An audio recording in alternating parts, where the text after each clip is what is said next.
بسم اللہ الرحمن الرحیم۔ اللہم صلی علی محمد وعلی آل محمد۔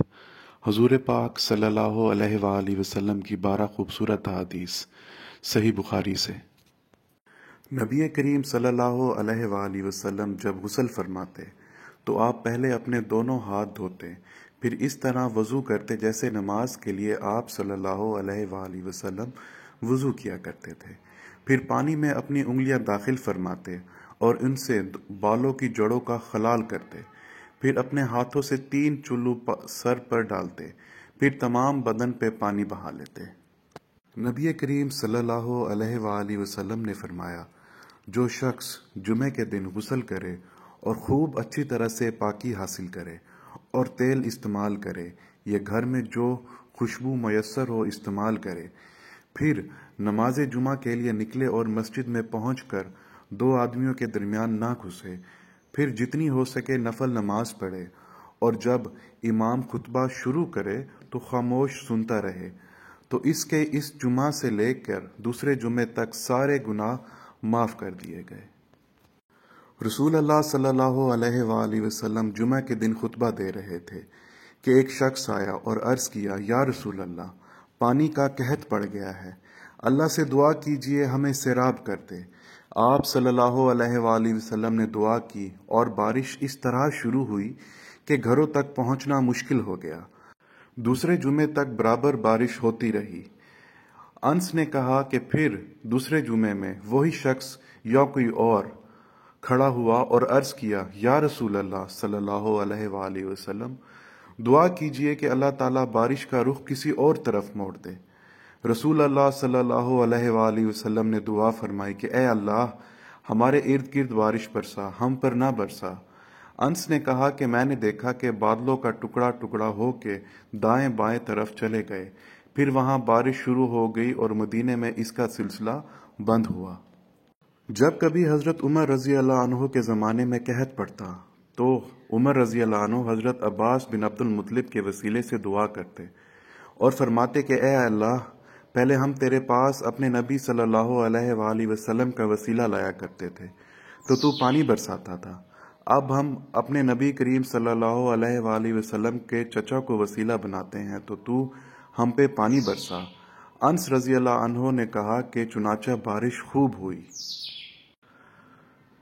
آپ صلی اللہ علیہ وآلہ وسلم فرماتے تھے کہ اگر کسی شخص کے دروازے پہ نہر جاری ہو اور وہ روزانہ اس میں 5 دفعہ نہائے تو تمہارا کیا گمان ہے؟ کیا اس کے بدن پہ کچھ بھی میل باقی رہ سکتا ہے؟ صحابہ نے عرض کیا کہ نہیں یا رسول اللہ، ہرگز نہیں۔ آپ صلی اللہ علیہ وآلہ وسلم نے فرمایا کہ یہی حال 5 وقت کی نماز کا ہے کہ اللہ پاک ان کے ذریعے سے گناہوں کو مٹا دیتا ہے۔ نبی کریم صلی اللہ علیہ وآلہ وسلم نے فرمایا کہ 3 مسجدوں کے سوا کسی کے لیے کجاوا نہ باندھا جائے، یعنی سفر نہ کیا جائے۔ ایک مسجد حرام، دوسری رسول اللہ صلی اللہ علیہ وآلہ وسلم کی مسجد، اور تیسری مسجد اقصی یعنی بیت المقدس۔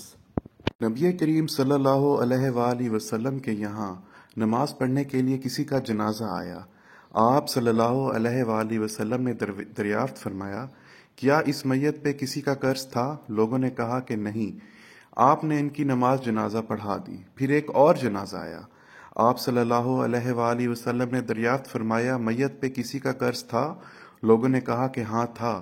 یہ سن کے آپ صلی اللہ علیہ وآلہ وسلم نے فرمایا کہ پھر اپنے ساتھی کی تم ہی نماز پڑھ لو۔ ابو قتادہ رضی اللہ عنہ نے عرض کیا، یا رسول اللہ صلی اللہ علیہ وآلہ وسلم، ان کا قرض میں ادا کر دوں گا۔ تب آپ صلی اللہ علیہ وآلہ وسلم نے ان کی نماز جنازہ پڑھائی۔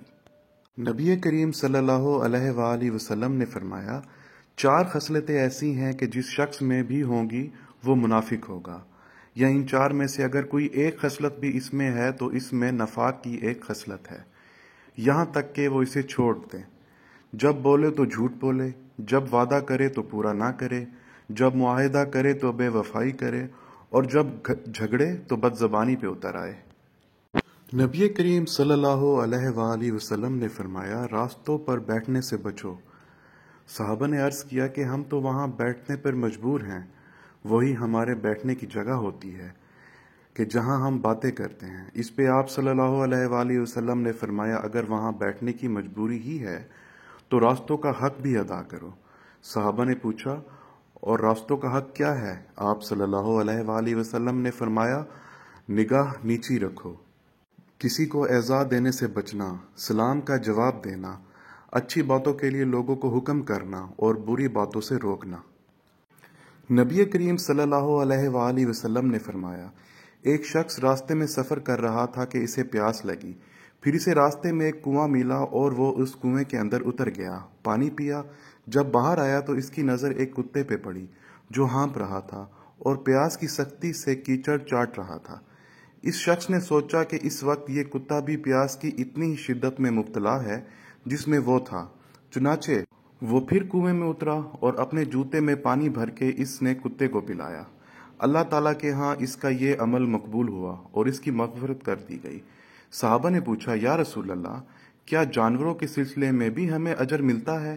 تو آپ صلی اللہ علیہ وآلہ وسلم نے فرمایا کہ ہاں، ہر جاندار مخلوق کے سلسلے میں اجر ملتا ہے۔ رسول کریم صلی اللہ علیہ وآلہ وسلم نے فرمایا قیامت اس وقت تک قائم نہ ہوگی جب تک ابن مریم کا نزول ایک عادل حکمران کی حیثیت سے تم میں نہ ہو لے۔ وہ صلیب کو توڑ دیں گے، سوروں کو قتل کر دیں گے اور جزیہ قبول نہیں کریں گے۔ اس دور میں مال و دولت کی اتنی کثرت ہو جائے گی کہ کوئی اسے قبول نہیں کرے گا۔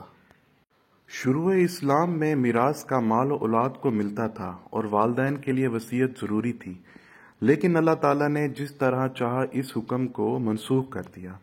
پھر لڑکے کا حصہ 2 لڑکیوں کے برابر قرار دیا اور والدین میں ہر ایک کا 6واں حصہ، اور بیوی کا اولاد کی موجودگی میں 8واں حصہ، اور اولاد کے نہ ہونے کی صورت میں 4واں حصہ قرار دیا۔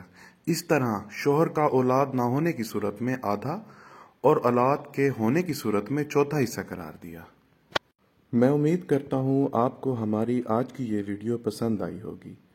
حدیث کو سنیں اور آگے پہنچائیں۔ اللہ آپ سب کا حامی و ناصر ہو۔ ہمارے چینل کو لائک، سبسکرائب ضرور کیجیے گا۔